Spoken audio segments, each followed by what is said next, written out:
morning, good morning, good morning. Okay, for today's menu, I have to prepare snacks for my people.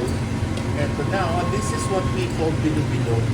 Since wala akong mabiling fresh na jackfruits, ito na lang ang binili ko. Yung in bottle. Okay? Pwede nang unahin yun para maglasang jackfruits. And then, dahil ito matagal maluto, ito na yung pangalawa. Yung bilo-bilo. Yung mga glutinous balls. Okay?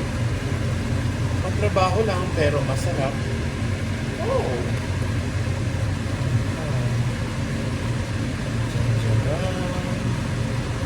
Ang dami na namang mapapasayang tao nito. Oh! Huh? I really love to cook for my people. Pero, madami ang ginagawa. Mahirap nga lang gawin. Kasi look.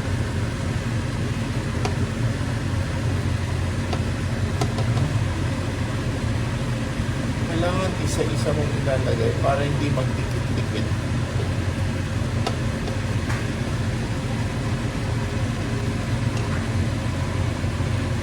Okay?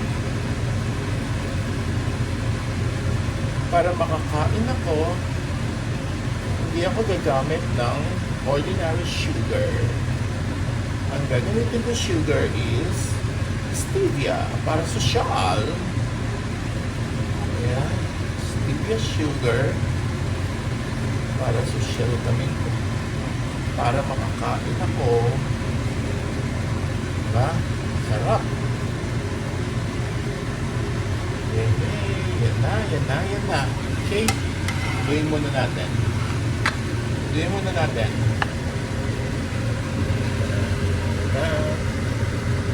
Go. Next, punch.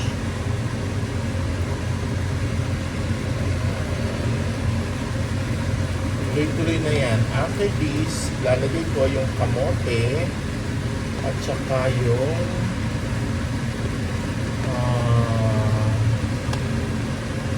kamote and saging na saba.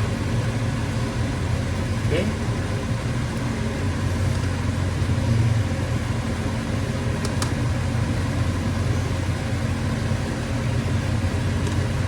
Kaya may merong mga diabetes dyan, pwede naman sila magluto ng ganito. Kaya nga lang, mapapamahal ang ingredients kasi nga, mahal ang stevia compared to the sugar. Eh, hindi ka naman makakakain pag may diabetes ka kung ang gamit mo is sugar. Okay.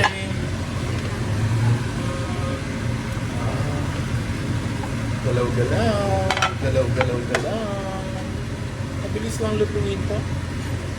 About 1 hour luto na. Okay. Then,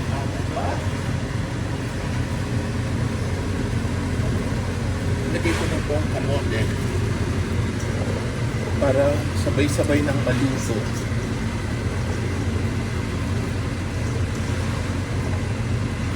Yeah.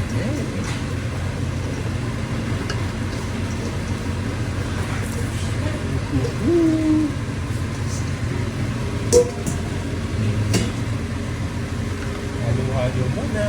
Ayan. Halo-halo. Para sabay-sabay ng maluto.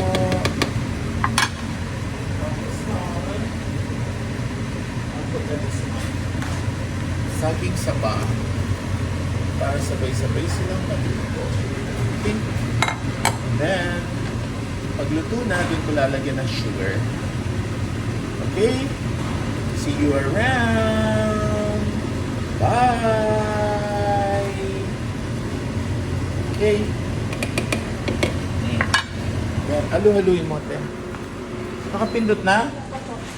Ate naman, sa